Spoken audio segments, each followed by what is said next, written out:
This video is brought to you by Sporlan, quality, integrity, and tradition.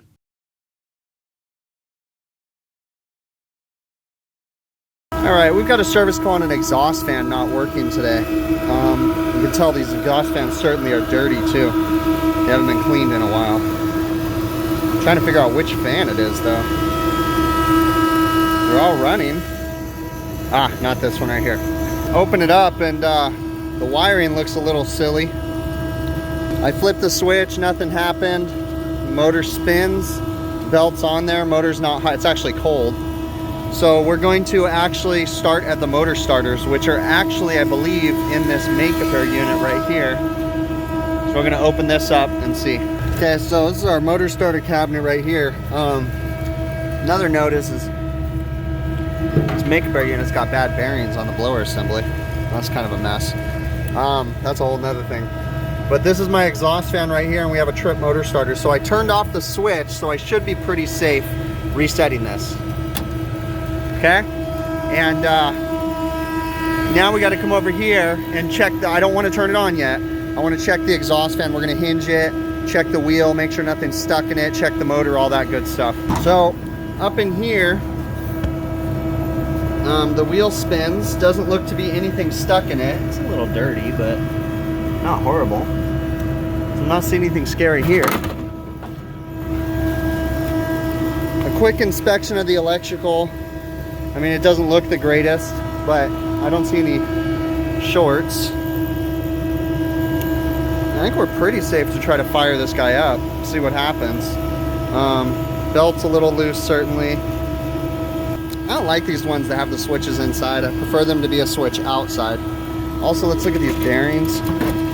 Making sure nothing's broken. I mean, everything rotates. Huh. You know, I want to do some more inspections before I turn that switch on. I want to go ahead and open it up and inspect the electrical in there. I'm not going to inspect the electrical in the motor, but I want to check in that switch. All right, this, I came over here because I wasn't getting good voltage at the power switch. I didn't turn the fan on yet. So let's test it right here coming out of the motor starter. This should be a 208 volt circuit. So we're getting 99 volts, A to B, B to C, 95 volts, and A to C, 203. So let's check incoming to the motor starter. 209, 206, 209. So we got a bad motor starter. The problem with these ones is these are 24 volt motor starters and they're not readily available at the supply houses. I usually have to order them. So I'm gonna run down to the van. Sometimes I keep them in stock. I can't remember if I have one or not. All right, I got the new motor starter. The supply house had it in stock, so that was cool, and they weren't too far away. So we got a 24 volt starter. It's a little big as far as the current rating. They only had a 12 amp. I really only need a 9 amp, which is I believe the smallest one they make, but it's all good. Got a new overload for the starter. This is a 24 volt system, and so what I did was went ahead and pulled the coil voltage off, so that way we could still have everything else running. We're going to go turn off power, high voltage power right here, and then we're going to swap this starter out real quick. Shouldn't take long, and then finish troubleshooting from that point forward. All right, motor starter's installed, power's turned back on. We're going to verify we've got good power coming in. Yep. All right, let's go ahead and check them all. That's 3-phase power going to the starter, which we had good in the first place. And then I'm gonna go verify that the switch is off, and then we'll turn this on and then check power coming out. All right, confirm that power is off at the switch. These guys come in a tripped position when they're brand new. I've got the overload set. We're gonna hit reset. Okay, we're pulled in. Now we're gonna go verify voltage over at the power switch. Okay, this is power coming to the switch. A to B, 206.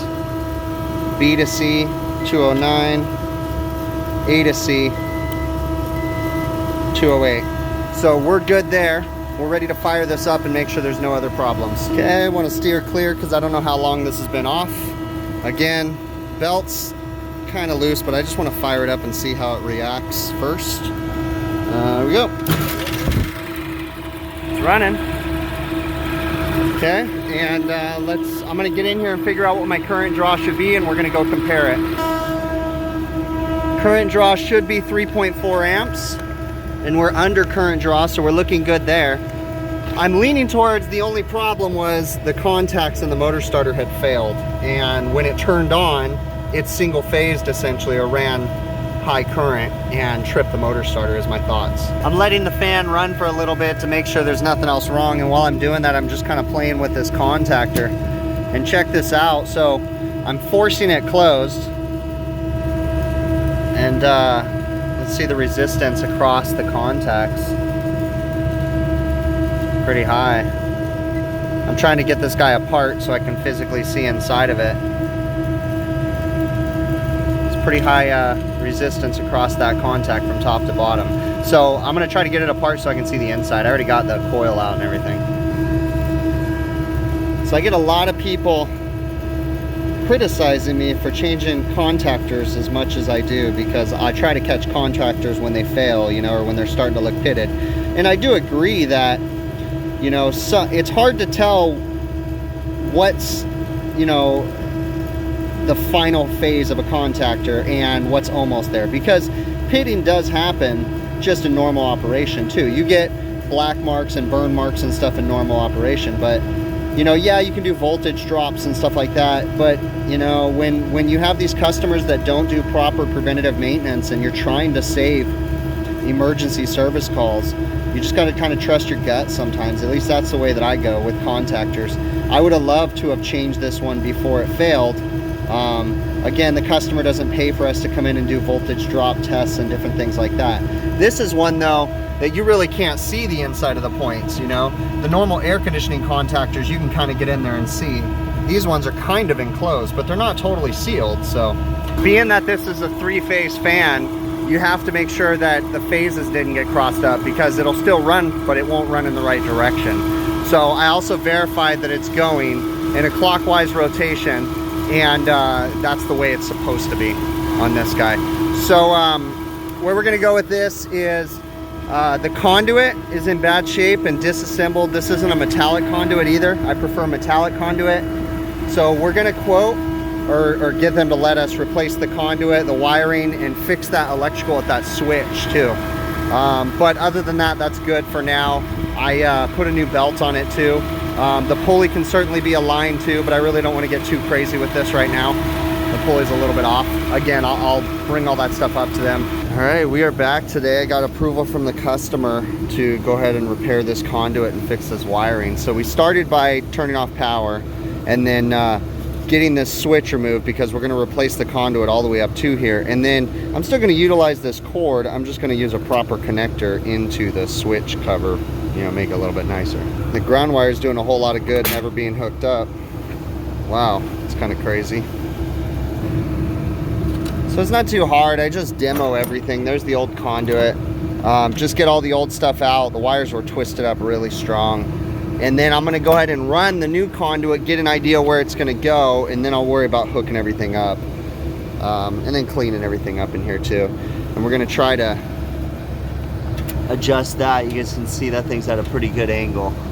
It's a resilient mount motor. I'm not a fan of that, but anyways, whatever. Okay, we're gonna test the rotation on this guy.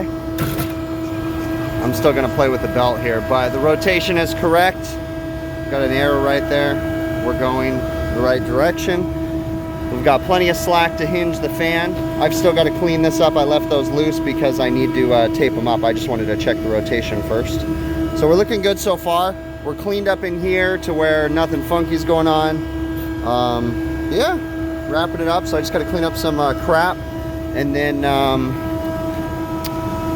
oh yeah, I got to fix that pulley. Yeah, then we're going to do the pulley real quick.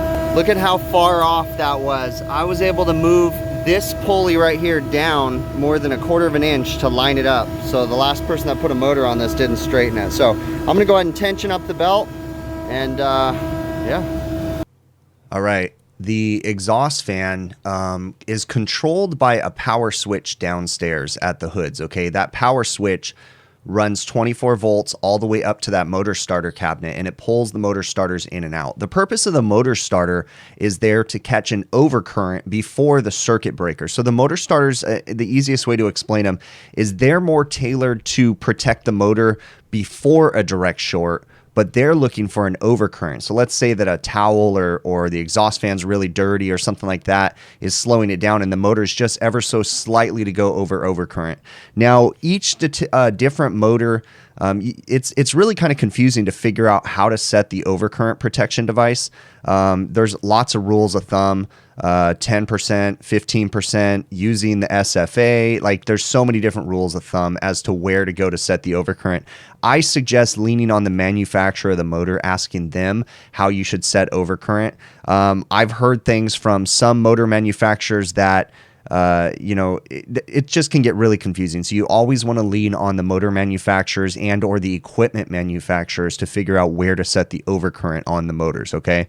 So in this situation, the overcurrent was set about, I think it was 10% over, and that was the factory setting. I just left it where it was with the new motor starter, okay? So essentially, that motor starter is a contactor with an overload protection device on it, and it's there to protect the motor from any bad situations. So in this situation, it did its job, right? Because the contactor portion of the motor starter wasn't letting proper voltage go through the contactor, right?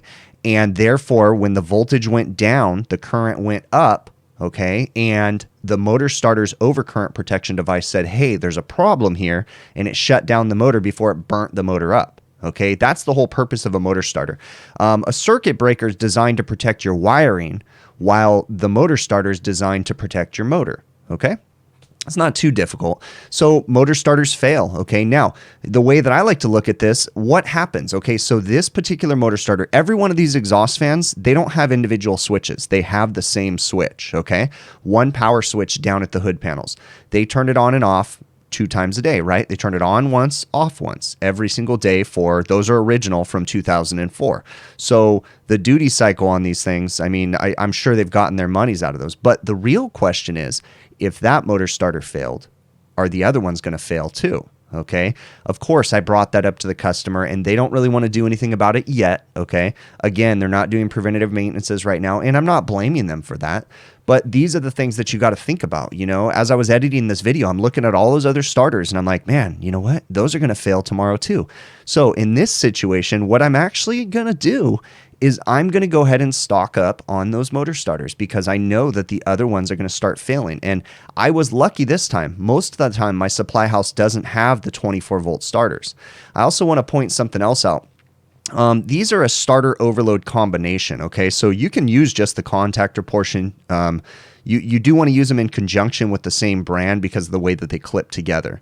But I'm probably going to go ahead and pick those up and keep them in the shop for an emergency, because I have a feeling the other ones are going to fail really quick. I also wanted to clarify something.